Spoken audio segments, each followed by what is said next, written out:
Scopitone, c'est de la musique, c'est des arts numériques et c'est aussi ludique. Et c'est pour ça qu'on fait du tape-cul au Jardin des Plantes et ça démarre après le générique.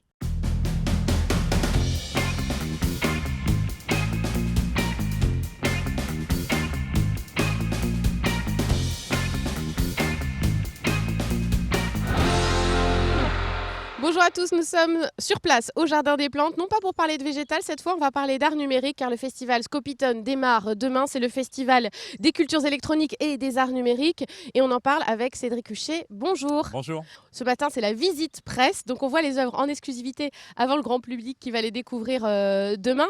D'abord redire, le festival Scopitone, il marche sur deux pieds. Il y a évidemment le côté musical, le côté concert, on connaît bien les soirées électro, les nuits électro, mais il y a aussi cet aspect art visuel qui est aussi très important, dont vous êtes responsable. Merci, exactement. Il marche sur plusieurs pieds, même beaucoup plus que deux sans doute, sachant que tout ce qui est dans l'univers des musiques électroniques ou des cultures électroniques et des arts numériques sont finalement des choses très poreuses, qui se croisent, qui se mélangent, qui se nourrissent l'un l'autre. Et on arrive à finalement des choses qui n'ont quasiment plus de frontières entre ce qui est de l'ordre parfois de l'exposition, l'installation, de la performance, du spectacle, ou du concert ou du live électro. Et c'est ce qui est intéressant aussi dans ces formes innovantes qui finalement se croisent, se ressemblent, s'inspirent, se nourrissent et n'ont plus vraiment de délimitation très claire sur la forme artistique. Alors là, on est dans ce qu'on appelle quand même le parcours jour. Vous avez fait un programme jour, un programme nuit, avec 8 lieux à travers la ville qui accueillent des expositions. Est-ce qu'il y a un fil rouge qui les réunit cette année, ces œuvres? Alors, il n'y a pas forcément de thématique très affirmée et restrictive, mais il y a effectivement un fil rouge qui c'est plus à prendre comme une clé de lecture ou un dénominateur commun qui va nous parler de la perception de la réalité.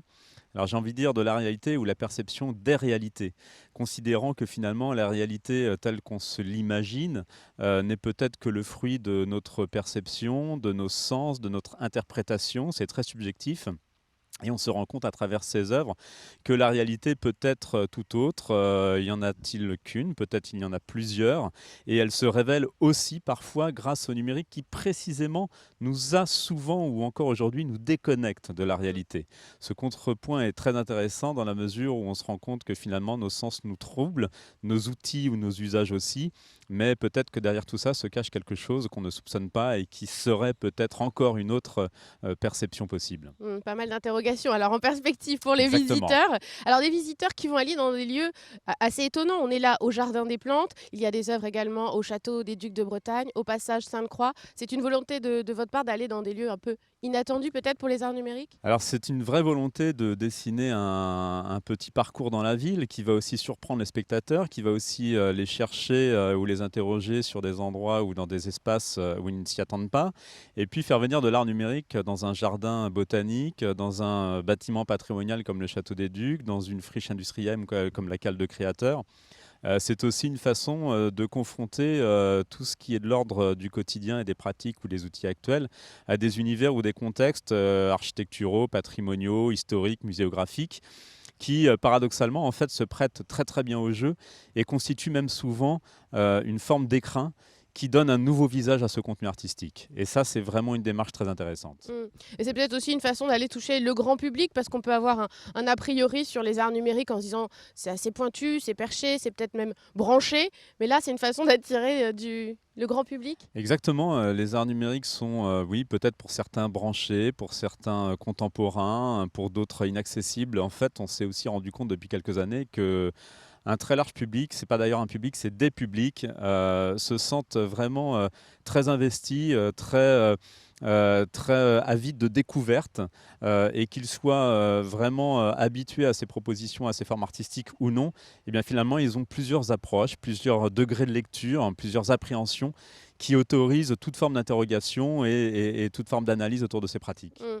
Alors, une autre question sur la dimension numérique. Il y a eu la semaine dernière aussi l'ouverture de la Nantes Digital Week, qui est encore en cours, puisque Scopitone fait partie de la programmation de la Nantes Digital Week, avec l'illumination de la tour de Bretagne, pour les 40 ans aussi de cette tour. Est-ce que finalement, on n'a pas trop de numérique partout et que trop de numérique tue le numérique un peu à Nantes? Il y a incontestablement beaucoup de numérique et qu'on pourrait imaginer servir un petit peu à tous les sujets et à toutes les sauces. Je pense qu'il ne s'agit pas de lutter contre ça, mais il s'agit surtout de le faire aussi avec du recul, avec un peu de hauteur et avec un sens critique. Et c'est quelque chose qu'on aime vraiment approcher à travers le festival et puis toute l'année à Stéréolux. C'est faire en sorte que nous sommes des acteurs proactifs du numérique, incontestablement. Pour autant, il ne faut pas forcément y aller tête baissée ou les yeux fermés ou déconnecter de la réalité. Et dans ce sens, il s'agit vraiment aussi à un moment de poser des questions, d'interroger les artistes, les spectateurs, les acteurs, et de faire en sorte d'avoir ce regard critique qui nous permet de constater ou de réaliser que finalement, ce n'est pas forcément tout le temps la course en avant qui est la plus synonyme de bien, de progrès, de mieux. Il y a aussi des fois un regard à avoir pour critiquer ce qu'on fait ou ce qu'on accompagne et comprendre vers quoi on va. Merci beaucoup Cédric Huchet pour cette présentation. Nous, on va continuer notre exploration. On va aller justement à la rencontre des artistes de Scopitone.